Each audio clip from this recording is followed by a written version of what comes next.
Bien, comment aborder un QCM? Eh bien, un QCM s'aborde comme tout exercice de type DAC. On regarde tout l'énoncé, on met une petite croix à côté des exercices les plus faciles et on commence par ces exercices les plus faciles.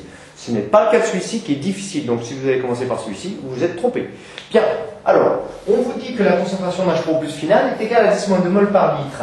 C'est-à-dire finalement que cette concentration finale, d'après le tableau d'avancement, eh bien, est égale à quoi? 10-2 mol par litre, c'est la concentration C. Si XF sur V égale C, qu'est-ce que ça veut dire? Ça veut dire que la concentration finale en H, que vaut-elle? Elle vaut C moins XF sur V, c'est-à-dire C moins C, 0. Si la concentration finale en H est nulle, ça veut dire tout simplement que toutes les molécules de H ont réagi, la réaction est totale. La réponse est vraie. Petit b, une rédaction s'impose comme tout exercice de QCM, attention. Donc, si taux F égale 1, XF égale 10-3 mol. Est-ce vrai? Le nombre de moles de H initial est égal à C fois B, c'est-à-dire 10-3 mol. Si taux F égale 1, ça veut dire tout simplement que taux final, c'est X final sur X max, égale 1. Autrement dit, qu'est-ce qu'on peut dire? Eh bien que XF égale X max égale quoi? Eh bien 10-3 mol. Donc cette proposition est une nouvelle fois vraie. Réglons son compte maintenant à la troisième proposition. Si Ka égale 10-3, constante d'acidité, et pH égale 4, alors A- égale 10 fois H, concentration en base égale 10 fois la concentration en acide.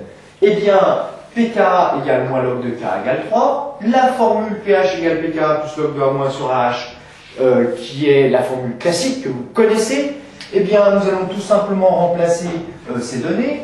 Ça veut dire quoi? Finalement que pH moins pK égale log de A- sur AH. pH moins pK, ça fait 4 moins 3, 1, c'est-à-dire log de A- sur AH égale 1. Et évidemment, si log de A- sur AH est égal à 1, ça veut dire tout simplement que d'après ce que vous connaissez sur la fonction log, A- sur AH égale 10.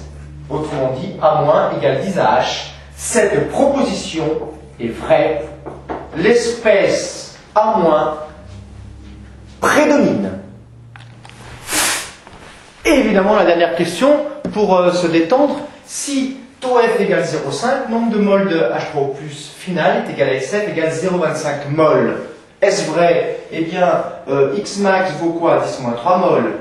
C'est-à-dire que taux final, c'est toujours XF sur X max. On est d'accord? Autrement dit, XF doit être égal à taux F fois X max. C'est-à-dire, après application numérique, 0,5 fois 10-3 mol. Donc, cette proposition est fausse.